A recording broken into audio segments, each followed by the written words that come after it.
मनुष्य पैदा होते ही 3 ऋणों से ऋणी हो जाता है। जायमानो वै ब्राह्मणस् त्रिभिर ऋणवा जायते। पैदा होते ही 3 कर्जे हो जाते हैं बच्चे के ऊपर। ऐसा मत सोचना कि बच्चा पैदा हो गया सुबह से हो गया, पैदा हुआ नहीं कि 3 कर्जे लद जाते हैं बच्चे के ऊपर। बोलो राधे राधे। राधे राधे। जे पंडित भारी बुरो आयो है भाई, ते मोड़ा पे कज्जा लगवाए दो हैं। शास्त्र कह रहे हैं जायमानो वही ब्राह्मणस् त्रिभिर ऋणवा जायते। पैदा होते ही व्यक्ति के जीवन में 3 ऋण। कौन कौन सा? देव ऋण, पितृ ऋण और ऋषि ऋण। अब भैया देवताओं का कौन सा कर्जा है हमारे ऊपर? तो देखिए हम लोग घर में लाइट जलाते हैं तो हर महीने बिल आता है। Water tax, home tax, sewer tax, phone tax. आजकल तो जो है मोबाइल का खर्चा सबसे तगड़ा हो गया है। भले ही मोबाइल को धरने वाला मरिया हो, एक थाप में गिर जाए, पर मोबाइल 50,000 कोरेगो। इतने की गाय रख ले, दूध पीवे, पूरो घर खुश रहे, नहीं। कर्जा लेके मोबाइल जो है, ये परंपरा, ये तो इस भूमि में जो कथा हो रही है, ये तो उन लोगों की भूमि है महाराज जिन्होंने जो लोहे को पिघला के और आकार बदलने वाले जो है फौलादी लोगों की घर में आयोजन हो रहा है।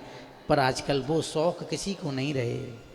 वो खान पीन वो जो है वो कहाँ रहे। आजकल तो मोबाइल का शौक है महाराज। ऋणम कृत्वा घृतम पिबेत। कर्जा लेके और फोन लेने की कंडीशन है देश में। आज का युवा, आज का जो जवान, जो नई पीढ़ी जो उत्पन्न हो रही है वो बिल्कुल खत्म होने वाली है प्रायः। और शिक्षा भी उसी से चल रही है। समस्या तो ये है कि ऐसी नीतियाँ ही आ गई हैं कि बिना बच्चों को लॉकडाउन में पढ़ना ही मोबाइल से है, तो चश्मा लग गए समय थे पहले। हाथ अगरबत्ती, पाम मोमबत्ती, सीना संदूक, मुँह बंदूक, ये कंडीशन। और मोबाइल से तो महाराज सारी बीमारियां, ये कोरोना का भी बाप है मोबाइल, सही बताएं आपको। पर ये घर तो, इस पे तो भगवान की बड़ी कृपा है महाराज। टावर ऊन आया में कोई लगाए मर जा फोन। यहाँ में इसमें नहीं है कोई भी मोबाइल का कब्जा। लाइव है पा रही है कि ना है? ना है रही। देखो ये सब दस्त पड़े हैं सब।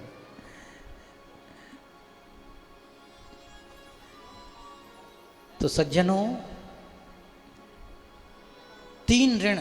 देव ऋण मैं बता रहा था कि हम हर महीने मोबाइल का बिल देना पड़ता है।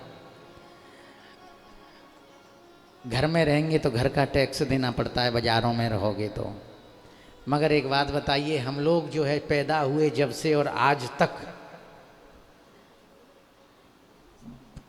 श्वास लेते हैं, तो क्या वायु देवता ने कभी बिल भेजा कि तुम लोग पूरा परिवार इतने दिनों से सांस ले रहा है, मेरे को कुछ बिल दीजिए, कुछ खर्चा भेजो? लाइट जलाते हैं तो बिल देना पड़ता है ना बिजली कंपनी को। मगर कभी सूरज भगवान ने कभी पर बिल भेजा आपके पास कि भैया इतने दिनों से आप लोग जो है हमारे प्रकाश में जीवन जी रहे हो, तो हमारे लिए कुछ दक्षिणा भिजवाओ? चंद्रमा ने कभी भेजा? नहीं भेजा ना। अग्नि देवता का दाहकत्व, सूर्योग्निखम मरुदगावः सोम संध्या हनि दिश इत्यादि के देवता हैं, इन्होंने कभी हमसे कुछ नहीं मांगा। तो क्या हमारा कर्तव्य नहीं बनता कि इन देवताओं के लिए भी हम कुछ करें? तो जब हमारे घर में भागवत जैसे आयोजन होंगे, यज्ञ होंगे, आहुति लगेंगी, वायवे स्वाहा, सूर्याय स्वाहा, अग्नये स्वाहा, इन आहुतियों से ही वो देवता प्रसन्न हो जाते हैं। और जैसे ही हमारे घर में आहुति लगती है, हम लोग देव ऋण से उऋण हो जाते हैं। बोलो राधे राधे। दूसरा ऋण है ऋषि ऋण। ध्यान से सुनना भाइयों, ऋषियों ने ये शास्त्र बनाए घास खा खा के, जंगलों में तिनके सूखे पत्ते खा खा करके जिन ऋषियों ने, मुनियों ने और महाराज ये दिव्य ग्रंथों का लेखन किया। 18 पुराण, स्मृतियाँ, उपस्मृतियाँ, उपपुराण, उपोप पुराण, मनुस्मृतियाँ इत्यादि अनेकानेक स्मृतियाँ जिन ऋषियों ने लिखी, क्यों? हमारे कल्याण के लिए। हम में वो योग्यता नहीं है कि हम एक भी श्लोक लिख सकें, बना सकें, तो कम से कम उन ऋषियों के द्वारा प्रणीत उन ग्रंथों का अध्ययन करें। अध्ययन नहीं कर सकें तो विद्वान ब्राह्मण के द्वारा श्रवण कर लें, उतने मात्र से ही हम लोग ऋषि ऋण से उऋण हो जाते हैं। तो शास्त्रों को सुनने से ऋषि ऋण से मुक्ति मिलती है। और तीसरा कर्जा है पितृ ऋण। पितृ ऋण भी एक बहुत बड़ा कर्जा है। पितरों के द्वारा हमारे पुरखों ने किन किन कष्टों से हमें सींचा, किन किन कष्टों को सहन करके हमारे अंदर अच्छे संस्कार दिए, आज हमें समाज में बैठने लायक बनाया। उन पितरों की कृपा से, उन माता पिता, उन बुजुर्ग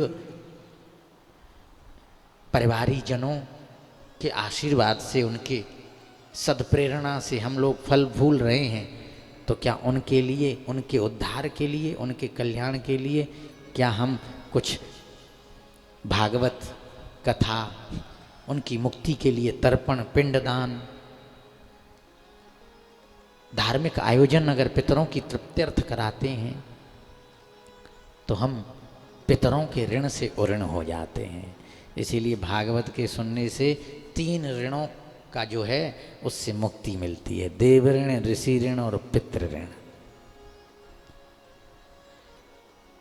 इसीलिए भागवत कथा का श्रवण करने का बड़ा ही महत्व है। और जीवन में पुत्र को एक संकल्प तो जरूर लेना चाहिए कि कम से कम जब तक माता पिता हैं, जीते जी माता पिता को एक भागवत तो जरूर सुनवानी चाहिए।